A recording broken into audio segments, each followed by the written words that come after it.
নিজের শ্বশুরবাড়িতে কিভাবে সিগমা হবেন, টপ 5 হ্যাকস। নাম্বার 1, শ্বশুরবাড়িতে ঢোকার সাথে সাথেই শাশুড়িকে জোরে বলে দিবেন, উফ আম্মা কি খাইয়া এমন মাল পয়দা করছেন। এতে শ্বশুর আপনার মেয়ের প্রতি আপনার রেসপেক্ট দেখে গর্বে ফুলে উঠবে এবং আপনাকে আলাদা সম্মান দিবে।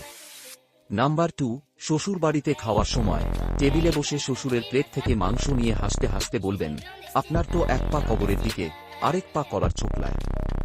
আপনি মাংস খেয়ে কি করবেন? এ কথা শুনে শ্বশুর বুঝে যাবে আপনি বাস্তববাদী মানুষ এবং আপনাকে আলাদা চোখে দেখতে শুরু করবে। নাম্বার 3, নিজের বাচ্চাকে শ্বশুরের কোলে দিয়ে বলবেন, জিগা তোর নানা তোর জন্য কি রাইখা গেছে। এতে শ্বশুর শাশুড়ি বুঝে যাবে আপনি আপনার পরিবার এবং ভবিষ্যৎ নিয়ে কতটা চিন্তাশীল, ফলে তাদের মনে আপনার প্রতি সম্মান আরও বাড়বে। নাম্বার 4, আপনার শালা বা শালি যদি টাকা চায়, সরাসরি বলে দিবেন, আগে তোর বাপ রে বল, আমার বউয়ের ওয়ারিশ আমারে বোঝায়া দিতে, তারপর তোদেরটা আমি দেখছি।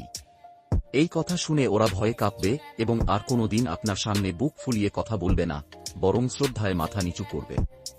নাম্বার 5, আপনার শ্বশুরের সাথে কথা বলার সময় একটা বিড়ি ধরাইবেন এবং শ্বশুরকে বলবেন, আব্বা আপনিও একটা টান দেন, জীবনের সব কষ্ট ধোয়ার সাথে আসেন একসাথে বের করি।